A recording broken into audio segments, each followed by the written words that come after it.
Streets and Scholars, Alex Alonso and FG, and we're here to bring you another banger.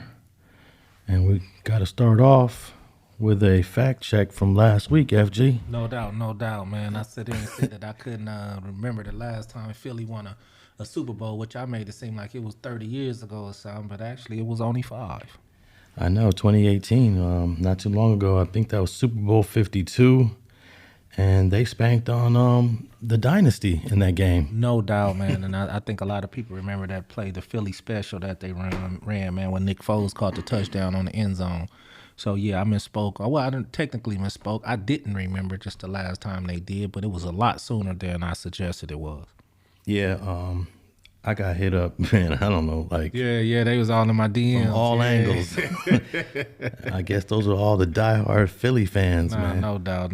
But to my Philly fans, man, no disrespect. Yeah, it was only 5 years ago, and you guys beat New England. So yeah, hey, congratulations on your trip to the Super Bowl, and you know, hey, go represent the NFC East. I mean, yep, the NFC East. Yeah, and we probably should just go and talk about the Super Bowl, man, and because it's kind of like historic.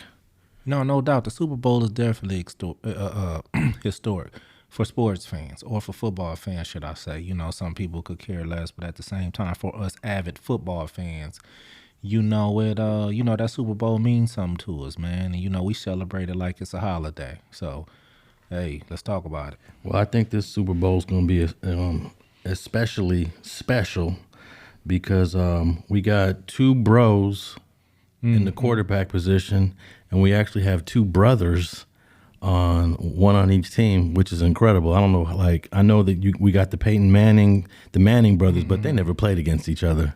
No, you sure they haven't? I don't think they played against each other. You know what? But you have more. I'm talking about a Super Bowl, though. Oh no doubt, Yeah. no doubt. You know, and that's historic right there. Have two brothers in the game. You know, it's historic to have two brothers just in the NFL playing together, you know, let alone to play against each other in the Super Bowl, man. You know, the parents of those two got to be, you know, proud as can be, man.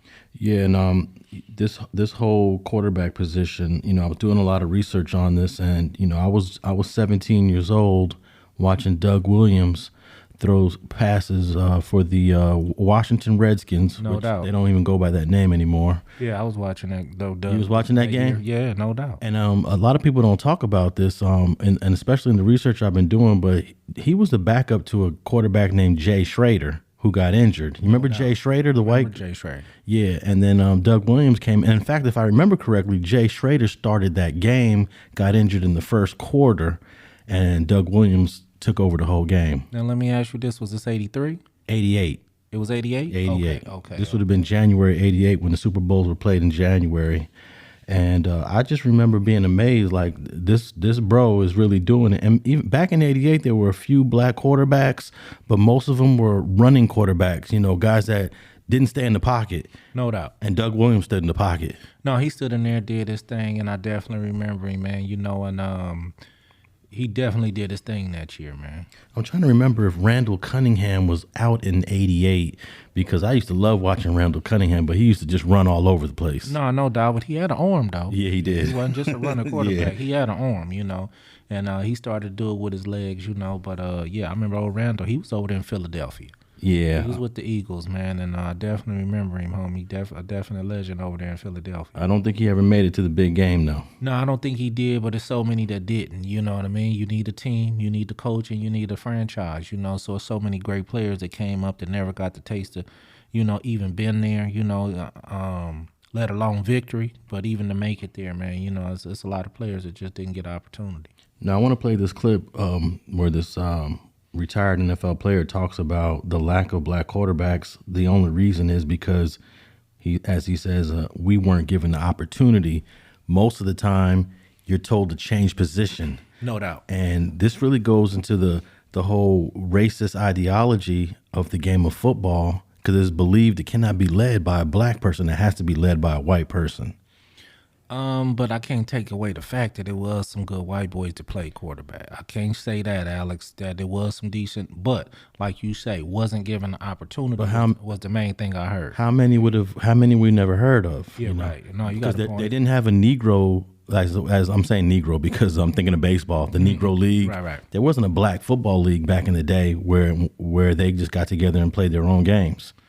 No, but I mean, talent is talent, and at the end of the day, though, don't get me wrong. When I go back to talking about Jerry Jones, when we talked about last year, about the racist ideology, about where he come from in Southern Arkansas or whatever part of Arkansas he was back then, it was a different time, So at the end of the day, when the league started, if it started off with white players doing this and that, of course, just like baseball, it was going to be a while before the black players got in position to, show their talent, Man, we've been behind for forever. You know what I mean? So like you say, it's so many people that could have been in position to make the step to play quarterback at a high level way back then. But I just don't want to negate the fact that, man, there was some decent white boys came through play quarterback. Well, when I was young, my dad used to tell me that the Negro League All-Stars would play the Major League All-Stars once a year. Mm-hmm. And he said the Negro League All-Stars would win most of those games. So I'm saying to myself, okay, this don't make sense. Because I'm thinking like, okay, these black players must not be good enough to be in the major leagues if you only got one guy, Jackie Robinson, who broke the color barrier, I think, in 47. But I'm starting to think these bros is just as good as, if not better, but we never heard of these dudes. No, don't doubt. I'm going to have to 100% agree with you on that. But that's the simple fact that we never heard of them. We didn't know. We wasn't around back then to actually have the knowledge of who was great and who wasn't. I can only go back to football to basically when Tony Dorsett came out of Pittsburgh in 77. I can't go further than that. You know what I mean? And by that time, it wasn't a lot of black quarterbacks in the league, but it was every running back was black. Think about it. You know what I mean? How many white running backs, was in the league as well? Think about it to this day. You may only have 2 or 3 white boys that's played the position of running back in this game, so we can go tit for tat on that if you just want to keep it 100. How many white boy wide receivers, they've been there, Steve Largent and a host of others. But the position is dominated by black men, so we can argue about the quarterback position all day long, Alice, but in the end, you will see that, blacks dominate certain positions, and that's how it is. Well, I think in 10 years from now, blacks are going to dominate the quarterback position because slowly but surely they're given the opportunity to keep that position and to prove themselves. And over time, we're starting to see they're getting better and better and better, if not better than some of the white quarterbacks. So I think it's just it's a function of lack of opportunity as opposed to they don't have the brain or the IQ to play the position. Well, no doubt, because it do take that. I remember when I was coaching, not one year I coached my son and them, Rod and Quan and Frank. Wade, his weight was higher, so he played on a different team. I needed a quarterback, Alex. My son Rod wasn't the best player on the team. He wasn't the best athlete. But one thing I knew about him from his schoolwork, I knew that he was intelligent. I needed somebody who can remember the plays, for one, remember what everybody else on the team needed to do in case they in the huddle and they asked him. He did not want to play quarterback for nothing. I mean, he despised it. He hated it. Went on to end up understanding that I picked you because I know that you got the brains to do it. Mm-hmm. So sometimes it takes the brains, to play that position. Now, on the flip side of you saying blacks, you think I dominate the quarterback position in the near future, I think that's going to happen because these defensive linemen, say like Michael Parsons for the Dallas Cowboys, these guys, Alex, are so fast that, you know what I mean, you're going to have somebody back there that can run that, run up out of there. So that's what I'm thinking. You're going to have to, I think all quarterback positions is going to switch to you need to be able to throw and run in order to be successful in the NFL in the next 10 years. And just look at the NBA, I think it's like 85% black. Mm-hmm. For the first, I don't know, half of the century, it was probably 85% white, not because they were better, because they excluded them from playing in the NBA. And now you can barely find 2 white dudes on one team. No doubt. No doubt. You know what I mean? And they got to be exceptionally great, I just had not an argument per se, but I just had a debate with my baby boy last week, and he didn't understand how good Larry Bird was. He was talking about, man, I was just a white boy in the league back then, and just that's how the league was. They was going. I said, nah, man, Larry Bird was something special. Alex, I don't know if you know, he actually was, man. You know what I mean? Before Steph Curry's and before, Ray Allen's, before, man, that dude would shoot your lights out, back then. Don't get me wrong, you still had the Magic Johnsons who was, but I can't take nothing from Larry Bird. He was exceptional. In today's world, you got to be able to jump high, run fast, and and get it done. So you are seeing less and less. But let me tell you what you are seeing in the NBA: foreigners. Foreigners are coming and stepping up they play, and they playing damn good ball right now. So, it's just a mixture of what they need, I guess, every decade. Now, Europe, like as you said, the foreigners are coming into the NBA. Most of them are coming from Europe. Europe is majority white, but they ain't broke into the NBA in huge numbers. No doubt. You know what I mean? It's like I say, man, you're going to have the Kevin Durant's, you're going to have the Steph Curry's, you're going to have these brothers that just, it's hard to compete with them athletically, but, you're going to keep people in there because of the, you're never not going to have them. You know what I mean? They going to pop up. You're going to have some good white folks. You're going to have some, other guys that come in and play, damn good ball. But like you say, I believe that when it comes to some of these sports, man, you can see athletically, man, that the African Americans are just dominant in so many ways. Yeah, there's something about that melanin that makes you a very dominant athlete, at least in the sports we're talking about. I'm thinking about all the European professional basketball teams that they have, and how many of them broke into the NBA? Like, you get one every couple of years that can make it out of the hundreds, if not thousands, of professional European basketball players. They can't do it. No doubt, but at the same time, you know how many brothers in dominating in hockey. You know what I mean?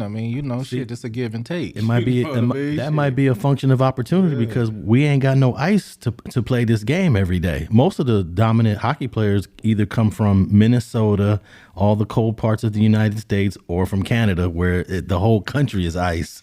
So that might go back to opportunity. No doubt. I think we're not interested in the sport. You know what I mean? And that's all I think it is. I think we're not interested in the sport. Now let's look at Japan. Japan has one of the best professional baseball leagues, probably behind the United States and a couple of other South American and Central American. I was gonna say, don't forget about the South American and Central American, the Puerto Ricans, and they down there balling. Yeah, and the Dominicans. Yeah, they down there balling. But in terms of a country that's the size that they are, they have a significant professional baseball league. And they've only broken, I can only think of like 2 or 3 dudes in the last decade or two that have made it into the major leagues. So it's just, there's something about the U.S. sport and especially the Black American athlete that dominates at least these sports. They don't dominate in baseball like they used to. I was waiting for you to say that shit. I was finna get on you. In the 70s and 80s, when I would go through my baseball cards, it was majority brothers. No doubt. But now you're seeing Europeans and Dominicans and Venezuelans. Exactly. And I think it's a choice thing. I think when the young black athlete grows up in the United States, they desire to play basketball and football more than they do baseball. Well, it's the pipeline, though. Pipeline is also different in baseball. You got to go to the minor leagues, you go to the double A's and the triple A's. It's a process before you actually get on the field from baseball. It's not like you go to college and then you get drafted by the pros in the baseball. That's not how it works. You go to college, you get drafted to the minors or the double A or triple A, and the minor. Then you come to the official baseball league. So I think that the process, some people may not. I still think baseball, if I had a choice, say if my son was just a great athlete all the way around, or I knew a person that was a great athlete all the way around, he could dominate in baseball, football, and basketball. I would tell him to play baseball if he was that good, because baseball, man, is less on your body. Yep. As far as physicality, you could play it so much longer. Well, there's people playing baseball and football 20, basketball and football 20 years, but that baseball you can play so much longer, and it takes less wear and tear on the body, and they pay your numbers, man. When you good, they pay over there in baseball. So I would tell them to go that route. It's just the pipeline that you can't go from college to the pros like you can in basketball and football. You can't do that in baseball. So, if you're willing to take up that process to go to the minors first and then work your way up after you done went to college and all that, then, if you're willing to do that, then I ain't. My theory on the lack of brothers in baseball today is that throughout the 90s, all the way up from the early 90s to the late 90s, there was a lack of Little League in most American large cities. They just dropped the amount of little league. Los Angeles had no little league, especially after the '92 riots. There was no little league for baseball. Little league was popular in the '70s and '80s, but when you get to the '90s, it was kind of dried up. And I don't know if I'm thinking that little league is your first. When you talk about the path and the pipeline, it starts at little league. No doubt. And if you ain't got no little league, then you ain't got no players that are coming from those neighborhoods where the little league is lacking. No doubt. So they don't get to the high school with experience. No, I agree with you 100%. Because like I was telling you, just was at a funeral yesterday and ran into my little league baseball coach. I played for him at Coach Terry, 7 years old or something. So back then it was a pipeline, like you say. But of course, this was in the late '70s, early '80s. So you're absolutely right. I was just sitting here thinking about where I live. I don't even see baseball sign-ups. I'm thinking right now, like, damn, I don't know. I see football all day long, soccer. I don't see baseball. So you got a point there. I had my son in the baseball league at Queen Anne Park here in Los Angeles, and I was so impressed with the way he played. I knew he was going to be good because we would go to the batting cage, and I'd play catch with him. My youngest son, I'm talking about. And I put both of them in, but my youngest son, he dominated. And I said, hey, you have an opportunity here to take this to another level. So when he got in the 9th grade in high school, he made the baseball team, but then COVID hit. And then after, then he just said he wasn't interested. And I was like, what? You're not interested? And he won trophies. He got MVP. And I would take him to the batting cage. At 13 years old, he was hitting 90-mile-an-hour pitches.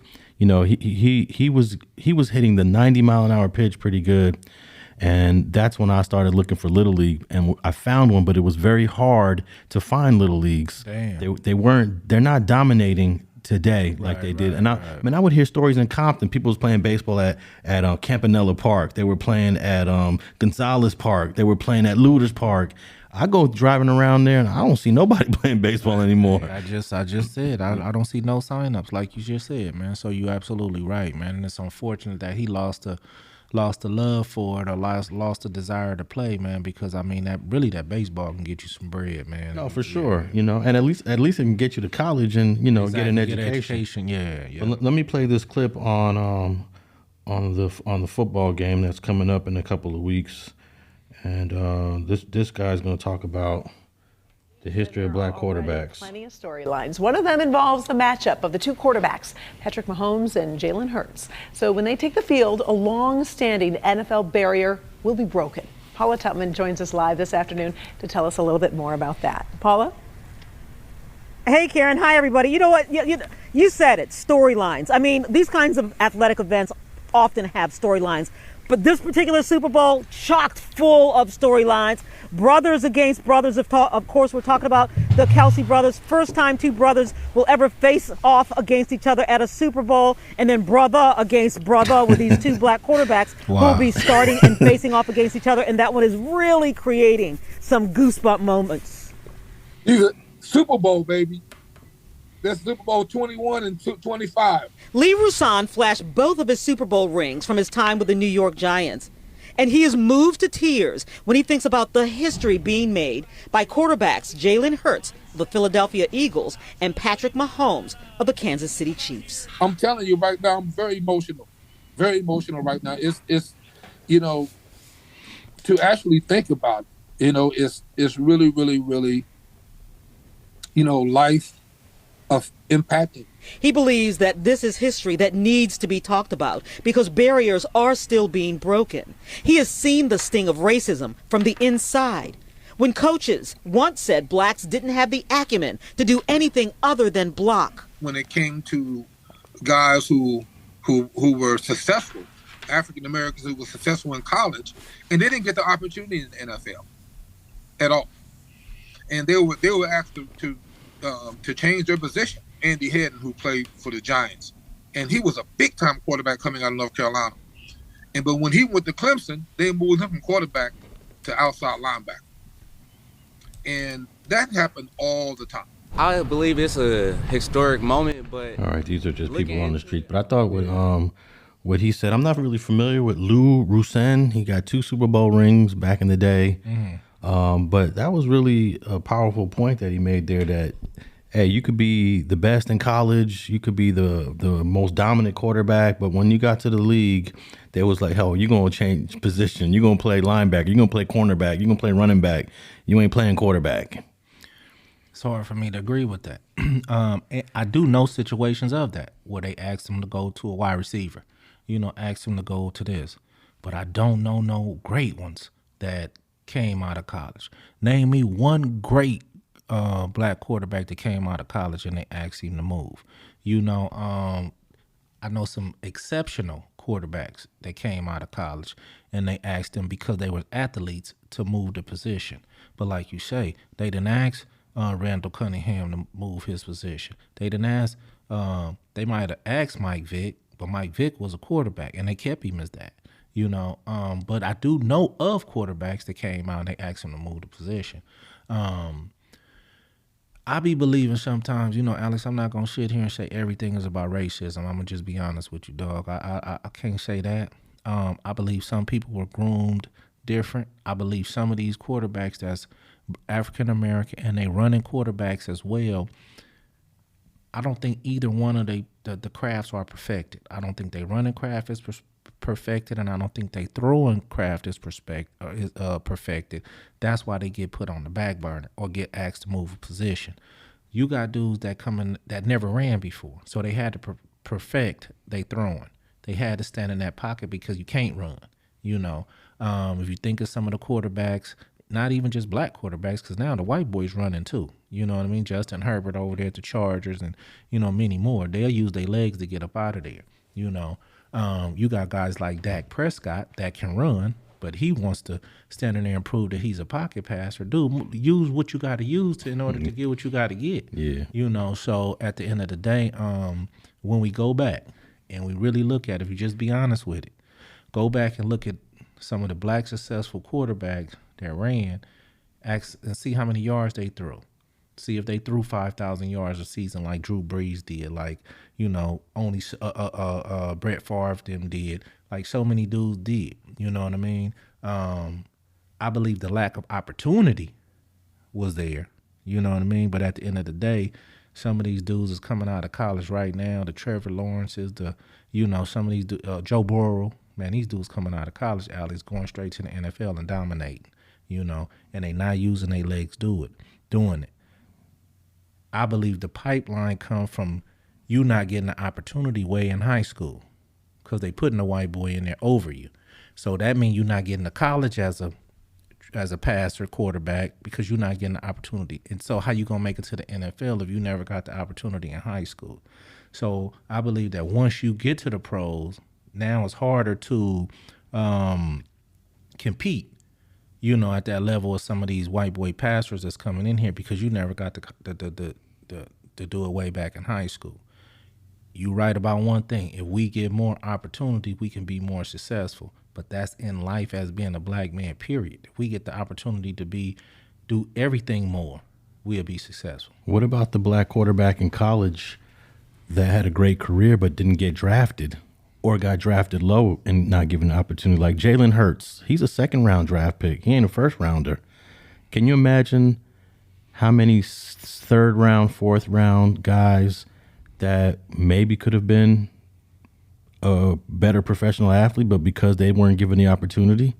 Some of these athletes have proved themselves not being drafted and made a squad, or got drafted in a later round and then became a starter. Well, Jalen Hurts, in his particular situation, he was over at Alabama, won a national championship, played for a dude that I feel is a racist dude anyway, Nick Saban over there in Alabama. I don't like Nick Saban, never did. You know what I mean? Because when he came to the NFL and went to Miami, he couldn't handle grown men. He went to Alabama so he could boy people, you know what I mean? And they was going to have to respect him. He built the program over there, Alex, because you was able to get in Alabama with a 2.5 GPA. You didn't need no brains to get over there. So, yeah, he was recruiting a whole lot of athletes that wasn't, that didn't have to meet certain criteria that you couldn't get in UCLA and USC with. That's for one. For two, Jalen Hurts won a national championship with this dude. He benched him the next year and chose this other cat. You know what I mean? You know, how you take a dude that won a national championship for you and bench him because you trying to break him down, you know what I mean? and bullying. So Jalen Hurts left, went to Oklahoma, and did great over there. Ended up going to the NFL. One thing I could say about Jalen Hurts, and I'm not hating on this because he's an Eagle fan, but he's an athlete. He's not just a true. He's not a Dan Marino when it comes to passing. He's an athlete. You know what I mean? So he's going to use his legs, and by him being so deadly with his legs, it makes his play so much better, Alex. But if you go look at the numbers, how many yards he threw, how many this and that, he's a damn good quarterback. But he's an athlete as well, because he'll get up out of there and break 50 yards on you. You know what I mean? So he's a dual threat. And I think the Jalen Hurts is coming down the pipeline, and I think you're going to see more of them coming because they seeing that it's successful to have a quarterback like him. Well, if Jalen Hurts wins, he's going to prove a lot of people wrong. Now, I'm going to name, I just looked up 5 quarterbacks that were drafted before Jalen, and tell me what you think of all of them. Joe Burrow, the Bengals, Tua Tagovailoa, how do you say his name? The Samoan dude. Tua. He played for Miami. I know Yeah, exactly what Tua, you're talking he was drafted number 5. Joe was number 1. Justin Herbert, number 6 by the Chargers, and Jordan Love, number 26 by the Packers. Those 4 were drafted before Jalen Hurts. The one Love that was drafted by the Packers. He's the only one who never been heard of. The boy Justin Herbert over there with the Chargers. Yeah. He's a monster. You know what I mean? And that boy's a baller. What about Tua, the Samoan guy? Tua was the one who Tua was at Alabama with Jalen Hurts. Jalen Hurts won a championship. He benched him for Tua. In the championship game, Tua fucked up and they got beat in the national championship. Hurts was already gone. You wasn't gonna get no opportunity to pity pat me. You chose this dude. Stick with him. You know, and Alabama ended up losing. So Tua is the one who got Jalen Hurts bench, who they benched Jalen Hurts for, you know, and he's not as good as Hurts at all. What about Joe Burrow? He's good though. He's a monster. Yeah, He's a beast, man. but it's still early in their careers though. No doubt. But who's in the Super Bowl? Yeah, You know, this dude didn't lead his team to a Super Bowl, even though he got hurt, and they maintained, you know, his coaching as well. You know what I mean? His team is coaching. Jalen Hurts is a threat. I love him. I love him, Alex. You know what I mean? Especially watching his struggles at Alabama, how they chose somebody over him. After I proved to y'all I could win the national championship, y'all come back, y'all put Tua in and bench me. He got up out of there, bro. I was rooting for the dude to get up out of there. And he left because now they got this process called the what's it called? They can transfer, you know, the pipe. They can transfer easier now. He got up out of there, man. I was so happy for him. I'm happy for him as a Philadelphia Eagle to see the brother make it to the Super Bowl, man. Just to be honest with you, I'm proud of him. All right, before we move on to another topic, who do you got, man, in the Super Bowl? Man, you know what, man? It's so hard. It's hard. Patrick Mahomes is a monster. You know, you got Travis Kelce over there. He got one of the greatest coaches ever did it, and you know, and so it's hard, bro. Me particularly being a Cowboys fan, I don't want to see the Eagles win nothing. You know what I mean? But at the same time, man, the best team gonna win, man. And I wish both of those teams the best of luck. Yeah, and I just want to mention that there's also the Kelce brothers. One guy is the guard for one of the teams. These just two big white dudes, and I can't imagine how Moms is feeling that she's watching 2 of her sons, one on each team, play each other. Yeah, that's got to be something special, man. Yeah. All right, man. I wanted to tap in with this topic on organ donations. We talking about kidneys, lungs. I don't know. Can you donate a lung? Actually, I have heard that there's the lung transplant is something that they're working on, but you can donate a heart, you can donate a kidney. I'm not sure. We talked about a liver. I think we talked about this off camera, right? We talked about the liver. Talked about the liver, man. The liver is something special. You only got one, right? Yeah, no doubt, and it's something special, man. So I don't know if the liver can be. I think once you had liver failure, it's kind of. I believe it's hard. I'm sure you can transplant one. I believe, but I don't hear liver transplants at all. So I'm wondering. But you can't donate a liver though. Well, no, you definitely can't donate one and still be around. It would have to be like you're a donor and something happened to you, and you could donate it after you die, I believe. But I'm not sure. But the state of Massachusetts is trying to pass a bill to where inmates can donate organs and get a little bit of time knocked off their sentence. and some people are calling it unethical and depraved. I don't know what to think about this. I was saying to myself, hey, if an inmate is going to donate, let's say bone marrow, you better be knocking off 5 years, a decade. But when we read the bill, how much time are they going to get credit for? And they talking about a year to 2 months to a year. Yeah. And they out of their damn mind. I wouldn't donate a tooth for that kind of time, man. But they're trying to make a big deal about it because it's going to help people of color. There's a whole lot of black and brown folks that are suffering from these diseases, and they're trying to incentivize inmates from helping save lives, I guess. I mean, you could put it like that, but I do believe that when you donate an organ, Alan, it takes away from yours. You know what I mean? And I could be wrong, man, but it takes away from, seem like your quality of life. And that's something that I wouldn't do. I'm not even an organ donor on my driver's license or something if I was to crash or something. I have this thing in my mind that I believe that when you're an organ donor, they might let you die easier. Just, they see you got some healthy organs, they might, hey, man, this dude, yeah, you let him go. You know what I mean? And with the high, what the word am I looking for? That they are kidnapping people and stealing organs. I heard about that, but I never found any evidence of that. You believe that's true? Yeah, man, that shit true. We're here in the United States or somewhere else? Yeah, closer down into that border. Okay. You know what I mean? I had to deliver some gas down there, and I made a joke with some of my coworkers, like, man, I don't mind going down there to deliver no gas, but I just want to come back with my kidneys and shit. You know what I mean? Shit, that shit real out there. Shit, it's a black market. No, it's definitely a black market for organs. You know what I mean? Even here in the United States. I've been hearing that, but I never. Man, it's a black market. How would you hear about it? I'm just like it's a rumor. Blacks don't do it. Probably. But you don't hear no dudes like rushing to the internet, rushing to social media saying, hey, man, they try to steal my kidney, man. They try to take my organs. Alex, they done found quite a few people, in bathtubs in certain places with no kidneys and shit. You know what I mean? And people done stole their shit, man. Wouldn't that be a big story? It was a big story. You probably just missed it.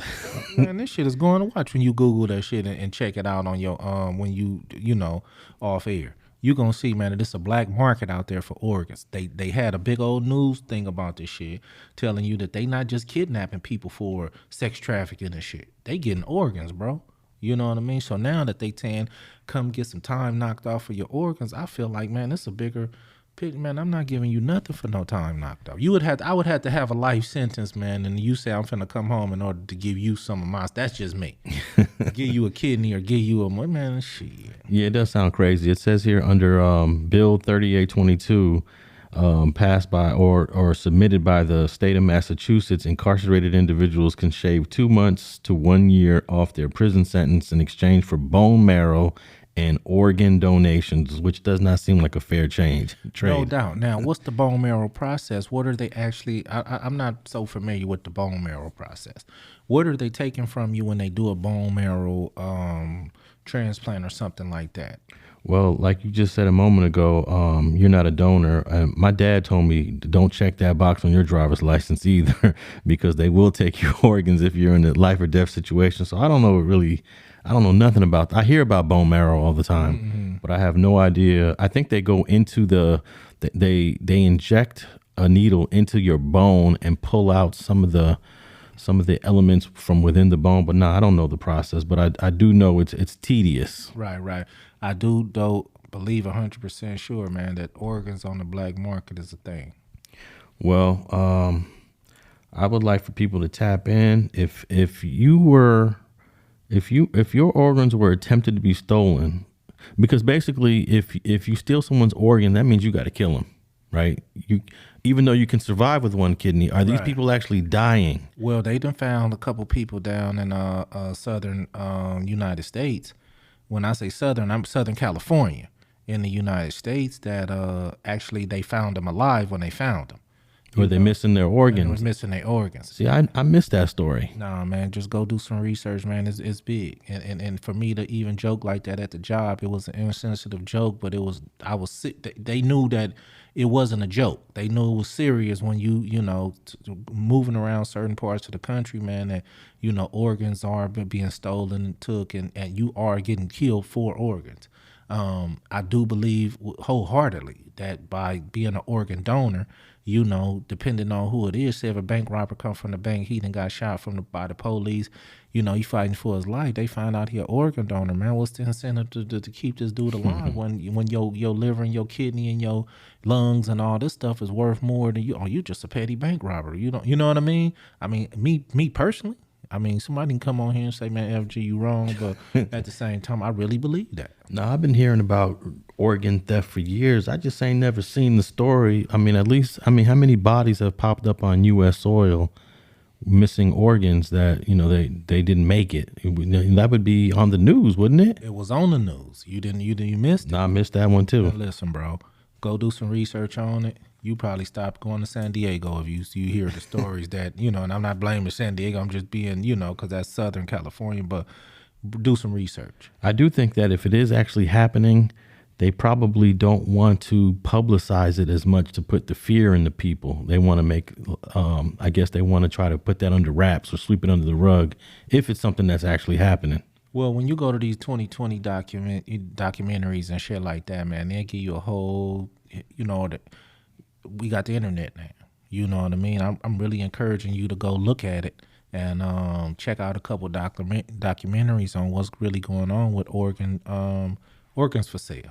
I will definitely tap in and do a little research on it. But do you think that this bill that's being proposed by let me drop her name here, Representative Judith Garcia, is this just something that I guess unethical? No doubt about it. It's unethical. But let me just remind you about what they saying. And these were some other races who were saying this. We prefer black organs because they're very strong. We've come to find, man, bro, go do your homework on it. But as far as her bill is concerned, man, I do believe it's unethical unless she's worded in it in a way that's saying they have the opportunity to donate an organ and our incentive is to give them less time. But either way you put it, it don't sound right, man. Well, it's being criticized by this guy named Michael Cox, who's the executive director of prison abolition. And he says that these inmates, they're marginalized people, they're highly stigmatized and extremely vulnerable. And to incentivize the selling of your body parts in exchange for the most precious commodity in the world, which is time on this earth and your freedom, is just so appalling. It is. No doubt. It is. But won't you do this? Won't you stop giving them so much time for the bullshit you're giving them time for? Maybe they'll be out on the streets to donate an organ for a different cause. Maybe a different charity. Maybe, a personal friend of theirs that they love so much that they're willing to help out with an organ. Instead of sending, do something different. Don't just go tell them, man, we done gave y'all all this time, man. Don't you want to get out a year earlier? Donate it, man, knock it off. Nah, you better get your entire sentence suspended. Real shit. For any sort of donation, even bone marrow. I know bone marrow seems to be something that's easier to give in terms of maintaining the same quality of life. I'm not saying it's an easy process, but you can maintain the same quality of life. It's different from giving a kidney, even though they say you can survive on one kidney. But it must be, the quality of life must drop a little bit, right? Because if we're designed for two kidneys, if I got one, I must be declined in some form or fashion, right? No doubt, but I do hear kidneys. You can live a successful life with one. But if I was born with two, you know what I mean? I want to keep what I got, bro. Well, I believe God designed my body with two kidneys. If I'm living with one, I must be suffering in some way. All right. Highly unethical. I doubt this bill will pass in the state of Massachusetts. It sounds crazy. It does sound crazy, especially for the amount of time that they're willing to shave off, 2 months to 12 months. Nah, it ain't worth it. All right. Man, one of my favorite West Coast producers of the modern hip hop period is divorcing his wife. No doubt, bro. And they just got married in 2020, and they've been together for a decade, I believe. Because that's what a lot of black men do. We gonna make you wait 10 years. I think that's our standard operating procedure. But they got married in 2020, bro, and it's only a couple years later, and they getting divorced. And FG's talking about DJ Mustard, man. I mean, this guy is probably the most prolific producer in the last 10 years. No doubt, man. But it just kills me that she won't. He was willing to give her $19,000 a month. She says she want $82 a month.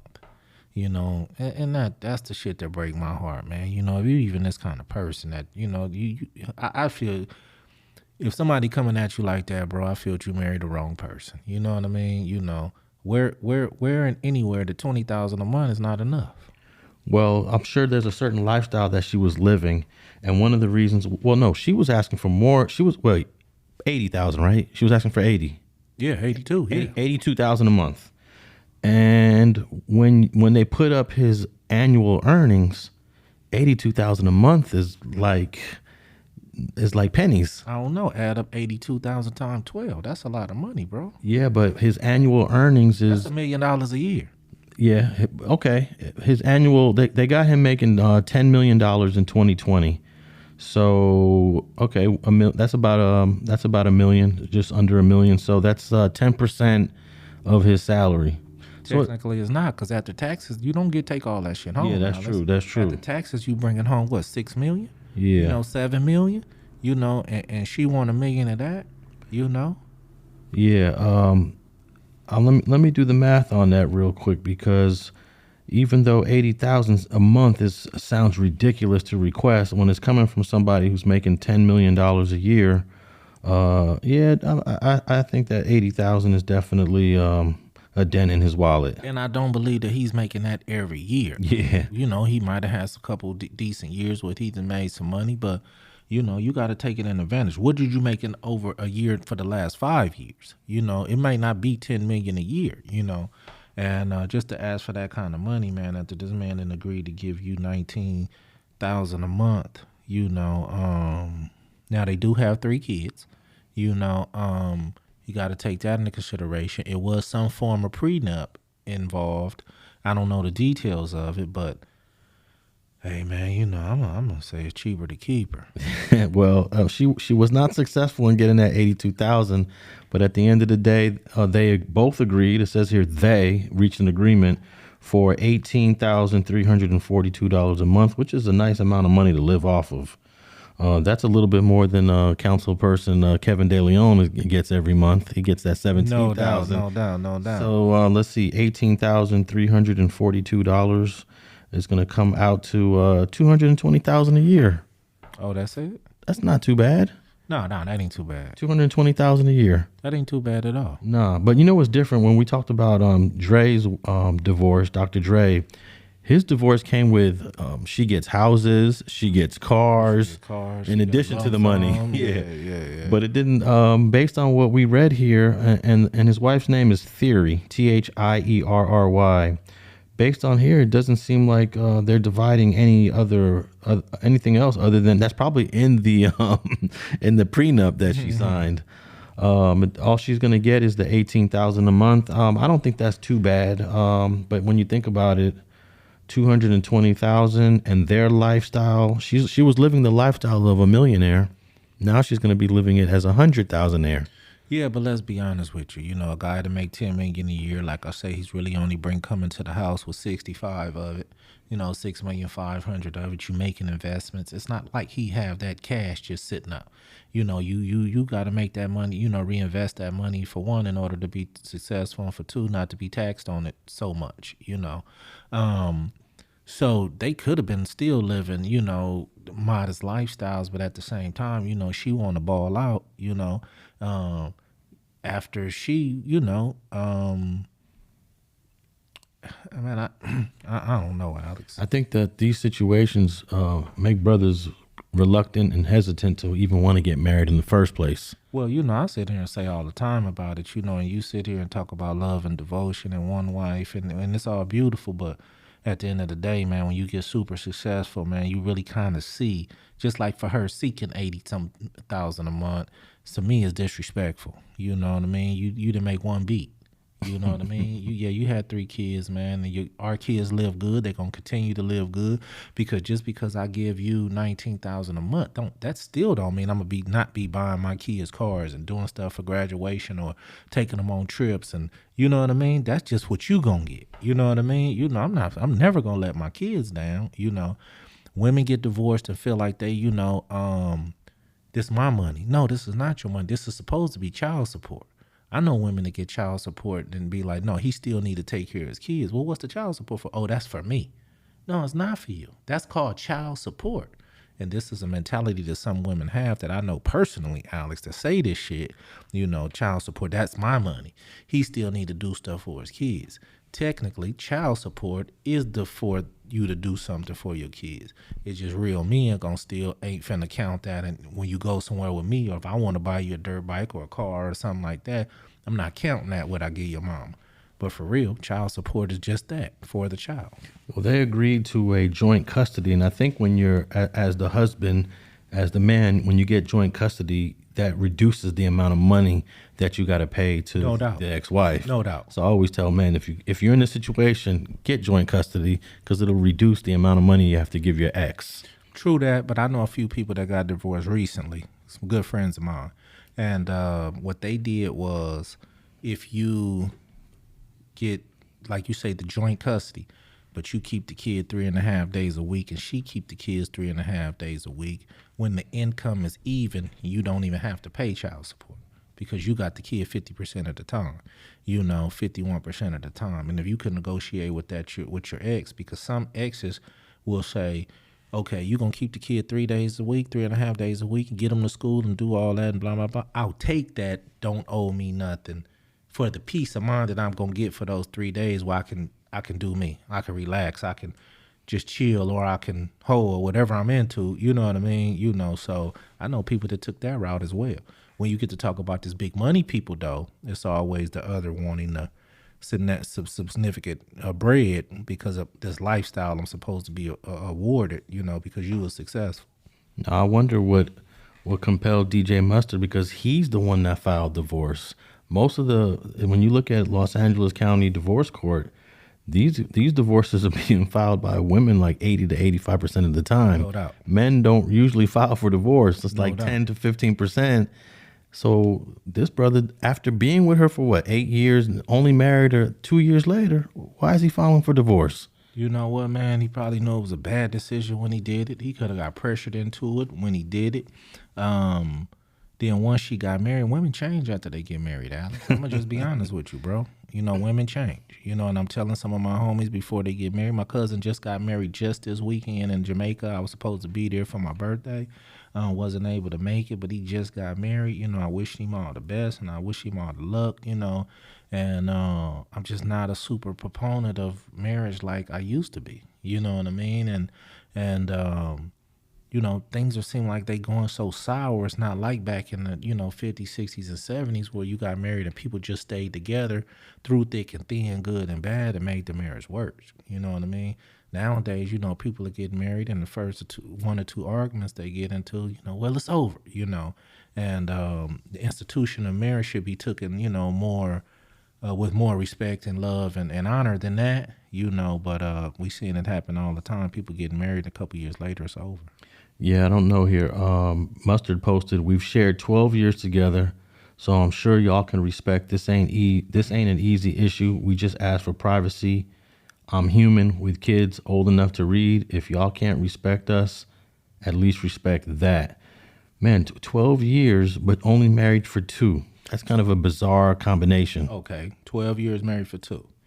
Then he's end up leaving. Man, look, this over, I'm out of here. She out fucking. You know what I mean? He catch damn, goddamn, we barely, we separated, but she like, well, hold on, when you left, what you think I'm supposed to do? So it could have been some other shit in there, man, that, and she tweeted this. You know what I mean? I don't believe, damn, you couldn't even keep shit under wraps. You got to let the world know you was out, stepping out or, doing your thing, whatever, and y'all wasn't even divorced yet, you know what I mean? So it could have been some shit about her, man, that he just couldn't take no more. It could have been the threats, you know what I mean? A lot of men with money get threatened all the time. I divorce you, take half your shit, you know what I mean? Because especially in California, it's a 50-50, you know what I mean? So Yeah. Man, I just hope the kids don't suffer too much from it. I hope they can both co-parent and be good parents at the end of the day. You know what I mean? I won't sit here and point the finger at either one of them, man. But at the same time, man, some of y'all, bro, hey, it's cheaper to keep her, put up with that, hey,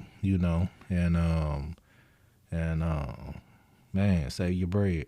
Man, I hate when these things happen because it's going to discourage a lot of people who are listening to us right now on Streets and Scholars. You know how many brothers are saying right now, man, I ain't never getting married to nobody. Well, you know what, man, marriage ain't what it used to be, Alex. And at the same time, people, it ain't that marriage ain't what it used to be. It's people aren't who they used to be. You know what I mean? Everybody didn't grow up with those values. Who changed more, men or women? Women. Yeah. Women definitely changed more. You know what I mean? They became the breadwinners in so many areas. They college graduation rate is so much higher than men. They became liberated, but at the cost of the family. No doubt. You know what I mean? But at the same time, is it fair to say, stay home, cook and clean and, be do what I say do and I go home and pay the bills? You got to look at it both ways as well. Well, I believe that at the core, a woman wants to be a mother and have a family. I don't believe that. What? No, I don't believe that. For reals? No, no doubt. I think the majority of women at their core want a family and a husband and kids. No, let me back up. They want a family, a husband, and kids. They don't want to do the shit that grandma did, and they don't want to do the shit that our mothers did in order to keep this thing together. They want all this and all this. That's what, you know what I mean? They want both lives. You know what I mean? Now, see, that was my next point when you said it. Should they be at home cooking, cleaning, and washing the dishes? Well, that's part of family life because the kids that you're feeding, they're going to dirty up the house. You know how dirty kids can be. Mm-hmm. One kid will mess up your house. Imagine 2. Now imagine 3. So who's going to do all the cleaning, cooking for what's happening at home? The person that makes the less money. Because see, now these women are coming home saying, hold on. You only make 100. I make 160. Mm-hmm. You wash the motherfucking dishes. I've been at work all day too. You keep these kids' nose clean and shit. You change these Pampers. You know what I mean? And that's their ideology. And after so long, a man is a man no matter what the financial situation is. Some of these dudes is bowing down because women make more than them. Bro, you a man regardless. So at the end of the day, bro, it don't matter how much she make. You know what I mean? It's a respect thing on how you run your thing. If you get a woman to start making more money than you and she switch up on you, because Alex, I guarantee you right now that there's a lot of men that's out here say this Mustard in his situation right now. If that girl right there won the lottery or hit a music deal and she got a $100 million music deal or a $10 million music deal, she probably would have divorced him. How many women out here are being good wives and mothers and all this just because of the financial situation? They make a decent amount, their husband making a decent amount, they come together, they live decent. How many women out here could actually get a bunch of money in their hands and still want to be in this relationship? How many dudes can win the lotto and their wives don't say, okay, well, give me my 50%. I'm out of here. More than you think, bro. So when you get to talking about the mother, the want the family in the core, it's a whole bunch of them that don't. Yeah, but if she's got 2 or 3 kids by you and she strikes the lotto or the lottery, she, at her core, family should come first. I don't think all these women are married. Listen, women are groomed to grow up, to get you a husband with a good job, get you a good man, you know what I mean? Get you a decent job, y'all make stuff work. That's how they raise.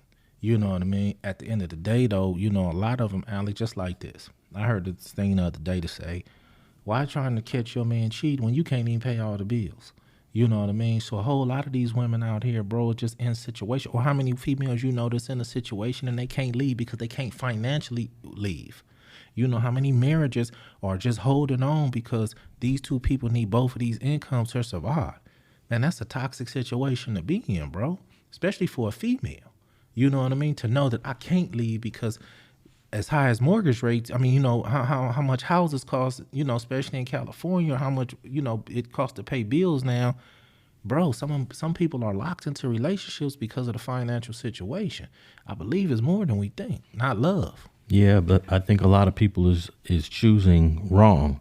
Like, I would never choose a woman that has more money than me because I know she ain't got time to be a mom. She ain't got no time to raise kids. She's more concerned about a career, making money, than making a family. A woman who's truly family first is not going to be thinking about a career and how much money she's trying to make. Because you can't do both. It's either family or career. Right. Which one do you want? And I guess today there are more young ladies that are thinking career.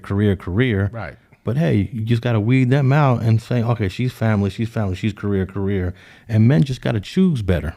But I don't think this was DJ Mustard's problem, because in Hollywood and when you're a multimillionaire, those were different problems. Yeah. Because it seemed like he found him a family woman, a woman that was willing to give him kid after kid after kid. Something else is going on here that we probably don't know. And they decided that they wanted to keep it private. But I don't look at it like that. I believe because he was DJ Mustard, how old are them kids? You know what I mean? And how long he been doing them things? Do the math. Because, you know, you got that bread out there. You know, I used to have some bread my damn self. Look how many kids I got. You know what I mean? When you got that bread out there, Alex, you know what I mean? Some women that had 3 and 4 kids by you. Hold on. Take the Nick Cannon situation. These bros having baby by him, bro, and don't even... You know, and they not even in a relationship with him like that. You feel me? And or they know about all the other relationships that he's partaking in. So at the end of the day, man, I mean, I'm not blaming her, but I'm saying we do the numbers on how long he been doing this shit, how old are the kids. You know, you might have set yourself up in a situation for one thing, you know, my kid's gonna be straight. And I think that's the most, one of the important things that a lot of women want. They want to be comfortable and want their kids to be comfortable. You know what I mean? So I don't know this lady, but she could have just purposely had all these kids, mom, because she knew they was gonna be straight at the end of the day. And when you don't want me no more, guess what? I'ma still be straight because you're going to still make, you know, bro. But they've been together for 12 years. Man, I got Hats 12 years old, man. That ain't no long time. No, but she was with him before DJ Mustard became DJ Mustard. That's what I was asking. How long Mustard been doing this thing? Now let's be clear though. How many women are catching these dudes coming out of high school, college? You know what I mean? Have you seen Patrick Mahomes' wife? She been with him through college. He felt he was obligated that this is my wife. You know what I mean? I believe she wasn't with you in high school. She wasn't with you when you was, you know, playing Little League. You know what I mean? When she met you, you was on your way. You know what I mean, bro? You just wasn't no regular dude. You was already on your way when she met you. He could have been on his way, Alex, and he just wasn't on our radar yet, but he really could have been wiggling and things, doing his thing a little bit, and she peeped that. You know what I mean? Let's not negate, man, that some of these, look at all these basketball players that's getting set up by, you know, these girls pregnant by him and just having a baby. It's for the child support. I'm not saying that's just her situation because I don't know it in particular, but he left her. He filed for divorce. Something wasn't right, bro. You don't just leave your wife for nothing. Yeah. You feel me?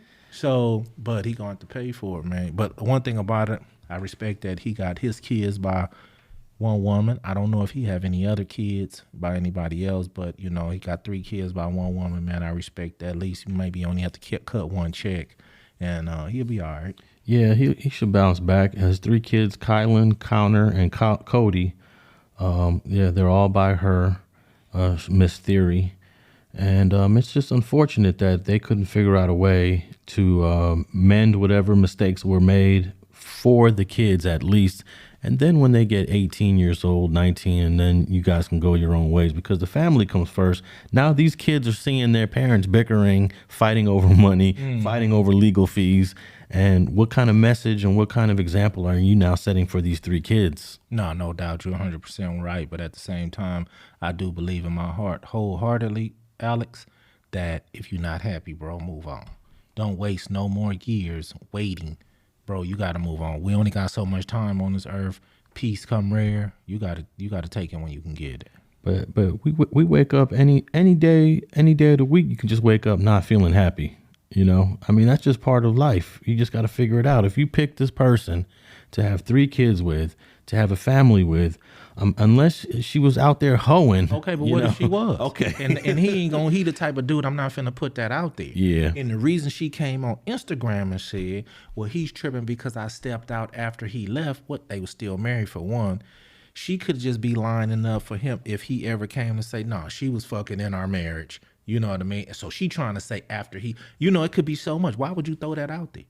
You feel what I mean? It could be some infidelity somewhere down the road, because the dude was successful. He was out on the road a lot. This happened to a lot of celebrities that's making movies 3 and 4, 6 months on the set, trying to get some stuff done. They wife home alone. Same thing with the soldiers back in the day where they wife just at home alone, lonely and stuff, bro. You know what I mean? I'm not, one thing I'm not doing is accusing nobody, or I'm not, if she was not true to, I'm not even knocking her. I'm just saying, sometime the fact he's leaving her, bro. Yeah. He knew how much money he might have to be out of. He knew all this before he did it. So it could have had to be something damn near halfway significant for him to be like, you know what, this over. I don't care what I gotta pay. Yeah, I would say the only thing that I would say, yeah, break up the family is if she's out there hoeing, doing some stuff like that. And it's interesting. His next girlfriend is going to probably be some high profile woman that already has her own money, and he don't got to worry about, is this next chick going to take my money and I got to deal with divorce court. And that's what he probably should have did in the first place. But hey, they go back to before he had money, so he's in a tricky situation now. No doubt. You know what I mean? But at the same time, people do grow apart, Alex, and their money can change that.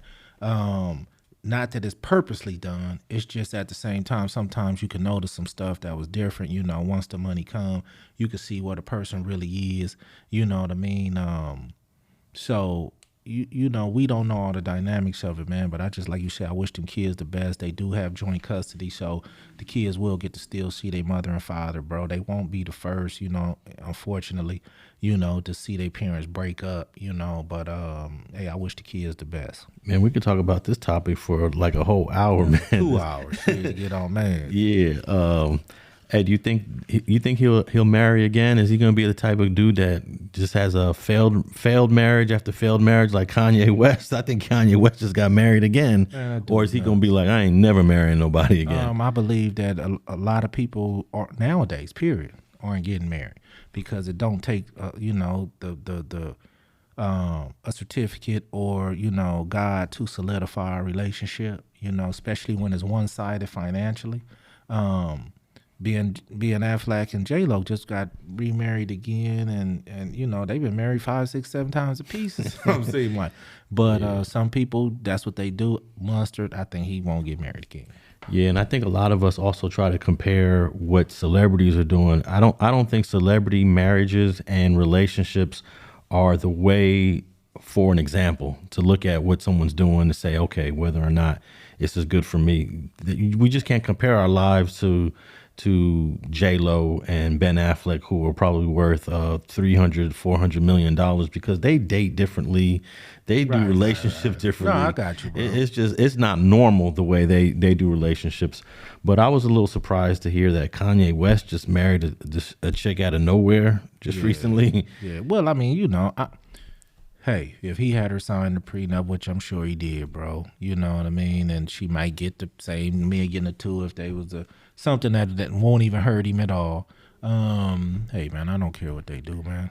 All right, man. Let's just tap in with this Tyre Nichols thing, man, because we could talk about relationships and marriage for a whole, like you said, a couple hours. We definitely see it differently. Because I'm still with the traditional marriage. You just got to find the right person. You got to vet the person out. You got to take your time. You got to cut them off if you see something you don't like. You can't just keep letting these women linger around. You got to ignore them. You got to treat them the way they deserve to be treated, which is sometimes not good, and then move on to the next one. No doubt, Alex, but you got to understand, bro, I've been married 16 years. Me and my wife been together 25, or, been knowing each other 25. Bro, that ain't something you just walk away from, or that ain't something you just, something happened and you just leave. And it's in those situations, stuff work out, bro. I mean, you work shit out. Yeah. You endure shit for the kids. You know what I mean? Because, you realize that, family to some of these kids is everything. You look at how many broken homes, producing, gangbangers and, all kind of elements of kid mental issues and shit like that, so I'm not saying that if a situation ain't right, don't leave it, but I'm saying some of our situations after so many years, you know, bro, our mentality is different, you know. So I'm with you on a certain degree, but I'm also saying if a person ain't happy, you know, get on.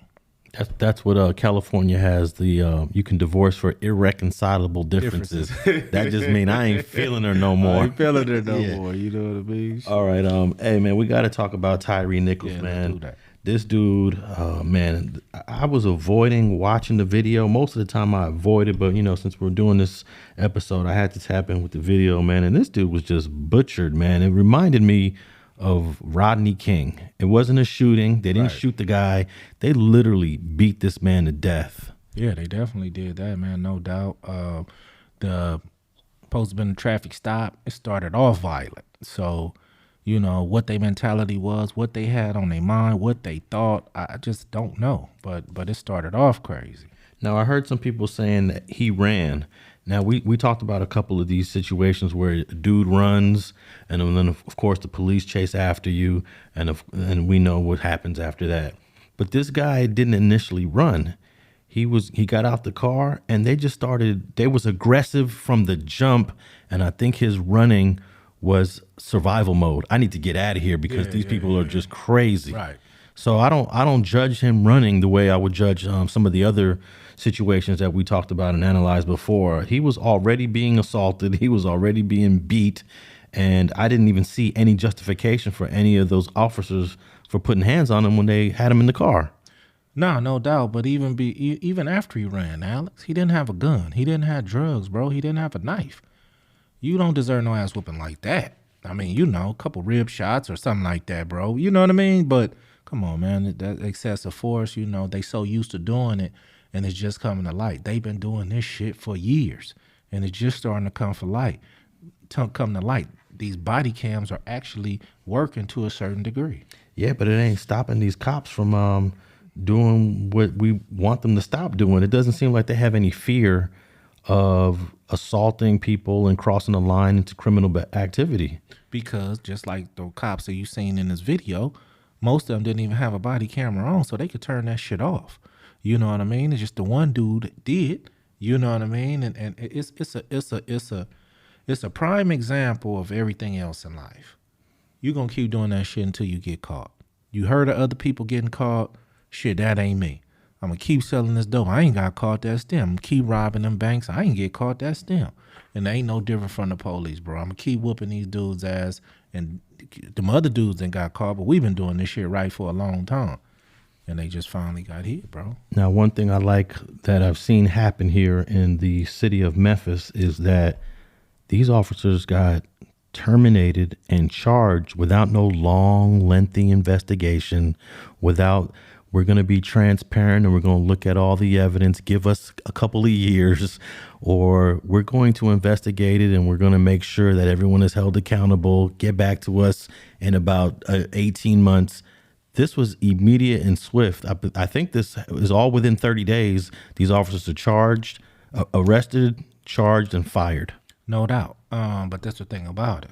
This need to be the new standard. You know what I mean? Because we have seen investigations that go on for months, for years, for 8 months, 9 months. This need to be the new standard. You know what I mean? Get it done right now. Y'all know what it is. It don't take 6-8 months to study the body cam and study all this other shit. Man, come on, man. They came with swift, decisive action immediately. This should be the standard from here on out. Yeah, it just made me think about Ryan Twyman, that got shot by the sheriffs out there in the APs. They just charged that one cop in 2022, and that happened in 2019, I believe. And that's funny that you bring that up. I just ran into his brother Michael at my grandson's in them Super Bowl not too long ago. I just ran into the Michael Twyman and his homeboys at the thing, but that was his brother. Yeah, right. It took forever, man. It took like 3 years. And I know in California, I think there is this law that says that you got to give law enforcement time to investigate their own when it comes to these assaults or killings. So I don't know if California is going to change it. I think you got to change the laws. But I was very glad to see that they got charged. But man, it was so disappointing when they put that picture up of all the dudes that was involved. It's 5 brothers, man, that went off on Mr. Tyre. No doubt, but you know what I mean. Just because they was brothers, they still was they wore blue, and they wore it disrespectfully, like a lot of them do. So they wasn't black, they was blue. Yeah, but we talk about, like, I support black folks going into the police department. I support them becoming deputies in police because I want to see more of us in law enforcement positions because I feel like they're going to treat us differently for the most part. I think this is an anomaly where a whole bunch of black cops are beating on a black dude. Like we talked about in the city of Compton, that very rarely were there officer-involved shootings of black cops against black dudes, whether there was Crips or Pyrus, because they all knew each other. Right. So you want to see more black cops in those type of communities. So it's so disappointing to see here. And I know in Memphis it's a black city. Right. So that means that these black cops, they grew up with people from the hood, but they didn't have a and I'm not saying Tyre's from the hood at all. I don't know his background. It looked like this dude was a skater, and he was a square in the positive sense. So I don't really understand why. I understand they're wearing blue. We're looking at them as blue, but black cops got to do better. No doubt, but at the same time, no, cops got to do better, period. It ain't just black cops. It's cops all the way around. You know what I mean? And the sad part about it, man, is some of these cops get to a point to where they feel like they're invincible. They feel like they're untouchable. They feel like they're above the law because they've been getting away with this shit so long. I don't care if they was green. They was wrong. You know what I mean? I'm not gonna sit here and say because they was brothers that they didn't that you know. I hated to see them because do your people like that, but at the same time, I mean, this is where a point where I say, you know, us as blacks, period, need to get it together. But these dudes was blue. You know, 4 of these cops had already infractions of violating policy in the past, and they're all been cops for a very short period of time. Most of them. Demetrius Haley became a cop in 2020. Desmond Mills became a cop in 2017. Emmett Martin became a cop in 2018. Justin Smith, 2018. And Tadarius Bean is the only one that doesn't have any infractions against him. He became a cop in 2020. I want to play a clip real quick on an update on this case because he just had his funeral this week and a whole lot of people represented, including the vice president, if I remember correctly. Prepare for the funeral of Tyre Nichols. There are new developments in this investigation into his death. Steve Harrigan has the latest details from Memphis. What we really see is a tragedy and a tragedy in the miscommunication and the training that happens with police forces across the country. The fallout continues after the deadly beating of Tyre Nichols in Memphis. The police department here announcing 2 more officers have been relieved of duty in connection with the case. One of those officers, Preston Hemphill, mentioned on the body camera video, though his lawyer says he was not present at the scene where the brutal beating occurred. Everybody got I spray, he spray, Hemphill tase. Meanwhile, the fire department has fired 2 EMTs and a lieutenant. The EMTs failing to provide basic aid to Nichols as he lay slumped against a police cruiser, visibly in distress. The lieutenant not even getting out of the vehicle. Even though this was done by 5 black officers, we still must tell African-American young men and women that they have to be a part of the change in the system. The funeral for Nichols will be held Wednesday in Memphis, where the Reverend Al Sharpton is expected to deliver the eulogy. Family and friends preparing to say goodbye. The thing I want to say about Tyre was I've just heard so many stories and how loving he was and how he impacted so many people. Tyre's parents will attend President Biden's State of the Union address next week. In Memphis, Steve Harrigan, Fox 32 Chicago. Yeah, Alex, that was definitely, man, a foul situation. Like these dudes say, they also fired 2 MTs and a medic, 2 lieutenant EMTs. I mean, a couple medics or something like that, and because they failed to provide aid to him after the beat, they deserve to be fired as well because they have nothing to do with the police department. their job is to, once they get to the scene, provide aid to the injured, and they didn't do that. They felt that since it was 5 black officers or black presence, they didn't want to go aid the guy, but they was wrong in doing that. They deserve to get fired even though they didn't have nothing to do with it. No, a white cop was fired. He hasn't been charged, but I'm wondering why didn't the white cop get fired sooner? It seemed like, was they trying to protect him, or were they just trying to put it all on the black cops, or was it genuinely they just didn't know at the time?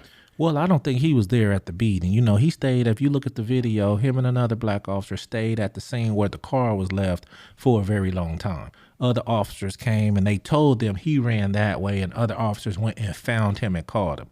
Once they found him, caught him, the beating occurred.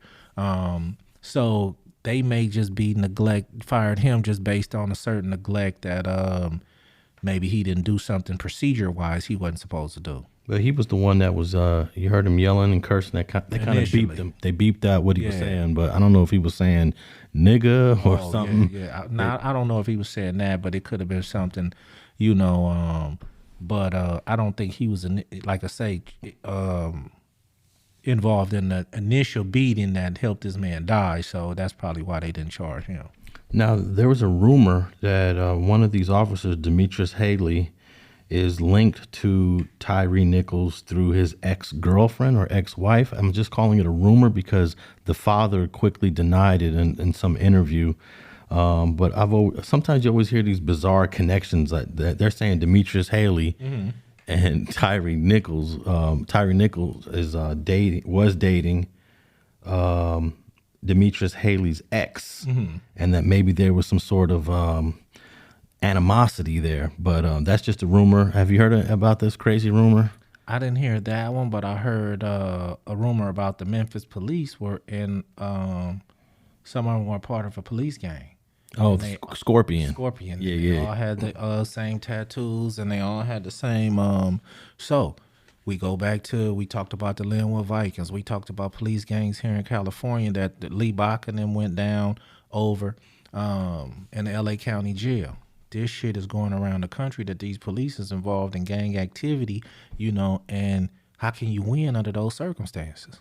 Well, I think Scorpion is a little different. Scorpion would be similar to like LAPD's Crash. It was an actual official unit within the department, as opposed to a sub gang like the Vikings or the 3000 Boys. So Scorpion was a real unit. It actually stands for something.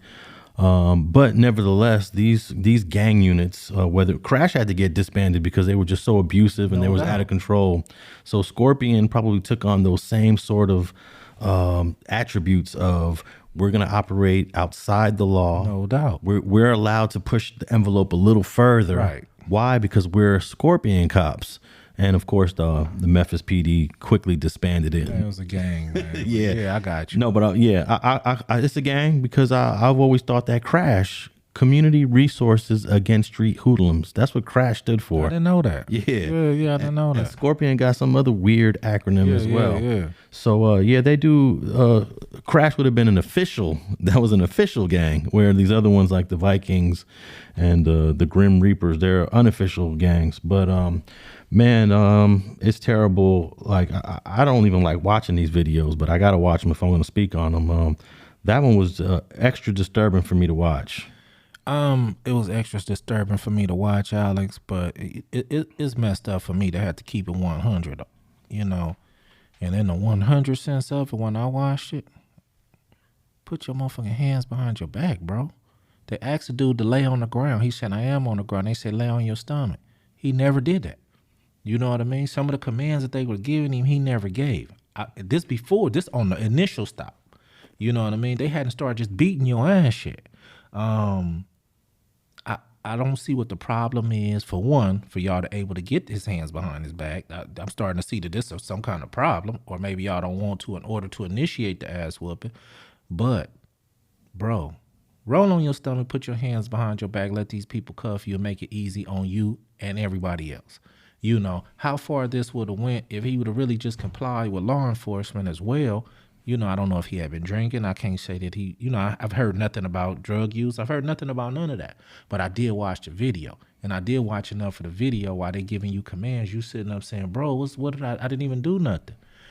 That's beyond the point. Now, you did make a point before to say, FG, that's because you fucking been in contact with law enforcement a certain amount of times to know that just to comply. Regular people don't, because they feel they didn't do nothing, which they probably didn't. So they're wondering, why are y'all tripping on me like this? But I'm starting to see too many videos, and I'm speaking to the public in general. Roll on your stomach or do what they ask you to do. Get in them cuffs, let them put you in the back of the police car, because once you're in the back of that police car, you good. You know what I mean? They got you detained. They got you subdued. They got you. But long as you out here trying to snatch your arm. Now, I'm not blaming him for get up and running, because they started getting rough with him. Yeah. He jumped up and broke. You know what I mean? So I felt him on that. But I'm also saying that in order to sometimes save yourself a little pain, man. You know, it's 5 officers, 3 officers. You're not just gonna always get away like that. Sometimes you can hit a few fences if you in your neighborhood. You know what I mean? But that disturbs me, and that hurt my heart when I see dudes and fighting with the police. And do you deserve an ass whooping? Hell no. Do you deserve to die? Of course not. Not saying that. I'm saying to avoid even a scratch, bro. They ask you to get on your stomach, put your hands behind your back, man. It seems like all you have to do is just do that, and they lift you up, put you in a police car, and some of this shit can be avoided.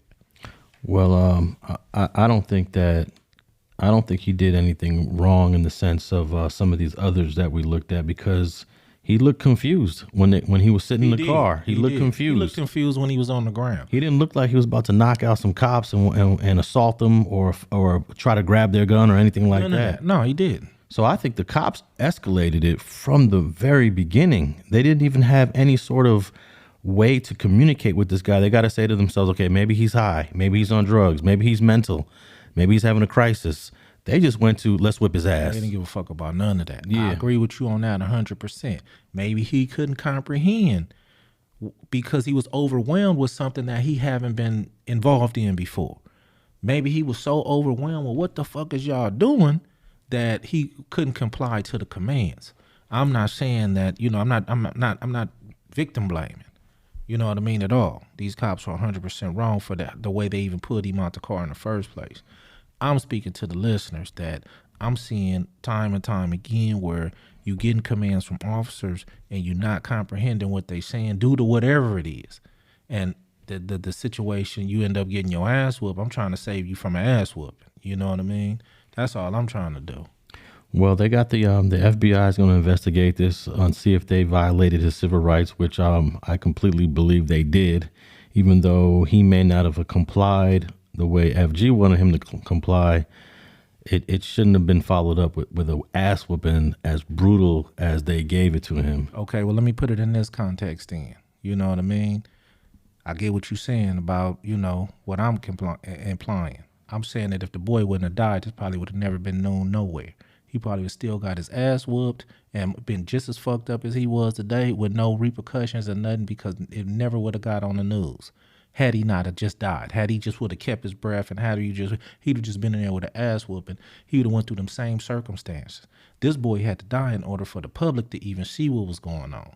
You know what I mean? So had he not have died, because this shit not gonna stop just with this video. Shit not gonna stop. None of them officers had they body cam on that was doing all the ass whoopings. Them dudes' body cams wasn't on. They know how to turn them things off. The one dude had his on, and that still didn't seal the deal. It was the camera from the light pole that actually got him. Yeah. You know what I mean? So at the end of the day, I'm speaking because this shit not finna stop today just because this happened. It might stop in Memphis for a minute, but in Texas and LA and Philly and Detroit, man, this shit finna still be going on, man. So I'm just saying at the end of the day, sometimes, because if you don't die, guess what? Ain't nobody gonna even know that this shit happened. Well, that's why they probably have to pass the George Floyd Act, which is going to pretty much make all of the activities that these 5 Memphis PD officers did illegal.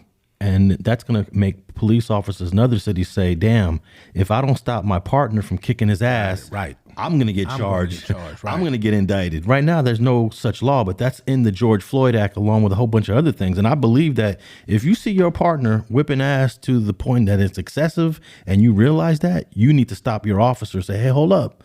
It's enough. He already got the point. But no cops are required to do that. They not required to do it, but we also covered when the young lady tried to do it and her superior officer grabbed her by the neck. Yeah. Get your fucking hands off me. Don't you ever touch me. See, under the George Floyd Act, he'd be charged. You know what I mean? He'd get indicted. Yeah. So I do think that national bill needs to pass. It won't pass in Congress right now because it's a majority Republican and they're not with it. It'll pass in the Senate, but it won't pass in the Congress. But I heard a couple of lawmakers saying, damn, we had George Floyd die. Now we got Tyre Nichols. When are we going to pass this new policing law? And just a lot of the Republicans are just like, I don't want to have to charge officers for standing around looking. Well, that's the thing about it, though. It's supposed to be a certain ethic that you guys are supposed to, stand by. And if you're not going to stand by that ethics, what the fuck do we got as a system of you guys being sworn in officers to, protect the community? Kamala stated time and time again she was involved when she was a senator of writing this George Floyd bill, and it need to be passed right now. She say Biden signed it, no problem. It just have to get to, but like you said, it has to make it to his desk first. Yeah. You remember the Rodney King beating? It was 4 dudes beating on Rodney King, but it was like 15 officers just standing around watching. Right. And no one intervened back in 91. Yeah. That's what we need. We need cops to say, hey, man, that's enough. You already hit him with the baton 5 times. What's the cop going to say? No, we're going to hit him 50 times because that's what happened to Rodney King. He took 50 blows. I'm thinking about it just as amazing he survived it. Right. Because I think Rodney King got beat harder than Tyre Nichols did. He just didn't die. Yeah, because Rodney King, they counted 50-something blows with that baton. And I know that he took some kicks though, right? Tyre took a couple of kicks. Yeah, and they got steel-toe boots and shit on. Yeah, so that shit hurt, man. But yeah, man, this law probably is not going to pass until the balance of powers with the Democrats in Congress. So yeah, man, this is an unfortunate situation. Rest in peace to Tyre Nichols, and no doubt, of course the family is on this. This is probably going to be the biggest financial payout. I don't remember what George Floyd got, but whatever George Floyd got, they're going to get more. Now, what kind of time can you get for second-degree murder? I'm so sick of these cops getting fucking 3 years and shit for for murders. If that don't change though, Alex, guess what? I don't think the culture gonna change. Well, they're gonna get like Derek Chauvin type time. The dude that put the knee on George Floyd over there in Minnesota. I think he got like 25 years. Derek Chauvin. Yeah. George Floyd's family, I think they got $20 million here. So yeah, you expect the family of Tyre Nichols to get something like $15 to $20 million. Although no amount of money is going to even make you feel better about this. It's crazy. So it says here that the city of Minneapolis settled with George Floyd's family with $27 million. And of course, Benjamin Crump was connected to that. He's connected to this. They're going to get $30 million. They're going to get $30 million for this at least. And man, it's unfortunate, man. I'm just tired of seeing these videos, man, of brothers getting killed. Like it seems like every week is a shooting, there's a beating. Yeah. But this one was definitely over the top, man. This one was over the top just based on, man, this dude wasn't even no threat to him at all at no time. You know what I mean? At no time was this dude a threat, man, and y'all did him like that, man. And that's the thing that, hurt my heart, man, that this dude was just a kid out there, man, going to wherever he was going, a FedEx worker, and I don't care if you did have something dirty, if you did have some drugs on you, if you did have a gun under the seat somewhere and they found it. Come on, man. This don't cause for all that. Yeah, man. One of these cops was a former CO, and I'm wondering, this is Demetrius Haley. Is his career as a prison CO, does that have an impact on how he polices? Because when you're a CO, you're around criminals 24/7. Everybody's a criminal. Yeah, everyone's a convict, right? Yeah, but he was reprimanded over there as well. Yeah, you can go in there and check it out. He was reprimanded while being a CO for knocking unconscious an inmate in a situation. I heard about that. Yeah, so he got priors for whooping ass. Yeah. Well, I don't see these cops getting out of this one, man. Oh, actually, I heard one of the lawyers for one of the guys, he is already throwing the other dudes under the bus. Under the bus already. He said, look, my guy just did the least amount of hitting. Right. The other guys are the ones that So it's finna get ugly. Yeah, it's gonna get ugly. They're gonna be some snitching on each other in this one. Yeah, shit. All right, man. You got what you got next on FG Unleashed, man? Oh man, nothing, man. I've been chilling, man. I've been over here, Streets of Scholars doing this, man. I be slow stroking FG Unleashed, man. Like I say, man, I don't have no great content to put out. I won't put it out, man, but I'll be out with something soon. Did you see that comment on one of our clips where they said they want you to talk about G? I seen that. You know what I mean? Well, I was kind of disrespected, you know what I mean? Because the way they put it was, tell us about how G was killing your big homies. You know what I mean? And I, they was what they don't realize is G my big homie as well. So you keep your comments. You trying to be funny and shit like that, but you know what I mean. I ain't gonna bring Eastside business, over here. But at the same time, all the G homies over there was the G homies. So this guy said that we talk about. I said, look. That's hood business, and hood business is not really for a podcast. But they said, well, you're talking about all kind of hood business. I'm like, no, we're not talking about hood business on this podcast. No doubt, not specific hood business. You know what I mean? And definitely we can get into some shit, but at the same time, we, try to give our listeners, some educational points, some points that's going on in the media, you know what I mean? And now some shit that's going on in the turf, that specifically pertain to, people we know or situations we've been in. Yeah, and I think some other people may have spoken on G because they thought he was never coming home. If you notice, now that he's home, not too many people talking Nobody about him. want to say nothing. You know what I mean? But understand that it is the situation. What they don't understand, if G wanted them to speak, he would. You know what I mean? He wouldn't hold his tongue. He'd be, telling his story or speaking on it. It's a lot of delicate situations that's out there, a lot of assumptions being made and a whole lot of other shit, So, I try to let people do their own talking, but if they wanted to speak, they would. Yeah, for sure. Hey, you won't believe what Scorpion stands for. Street Crimes Operation to Restore Peace in Our Neighborhoods. Oh, shit, y'all done fucked that up. Y'all dismantled the whole department. Shit. All right, tap in with FG at FGeneral1 on Instagram, right? No doubt. And you ain't really got nothing popping on the YouTube, but still go in there and check out. You built in a nice little library though on FG they Unleashed. In there, man. They go over there and check it out, and I see they come over there. I see them request. They follow me on Instagram. So they listening to us, bro. You know what I mean? And I think a lot of people expecting. See what I'm thinking they want a lot of secrets and shit. You know what I mean? But at the same time, man, secrets are meant to be secrets. Some shit you can't talk about, man. But we gonna try to, at least get out a lot of shit that we can. I think some people just want to hear like a story about the time that you guys went to the club and you guys had to get into a squabble in the parking lot and the homie, handled his business. That's what they want to hear. Well, I got him, bro. You know what I mean? And I be thinking that, a lot of listeners, we be trying, like I say, be on some positive shit. But, man, I got all that shit in the repertoire, and if they ever want to hear a story, man, I might have to tell them one or two just to, give them a little something one time. I think when you do your next FG Unleashed video, maybe a story about one story on G, maybe one little tidbit on everyone wants to know about Trayvon Lane because he knew Tupac. Right.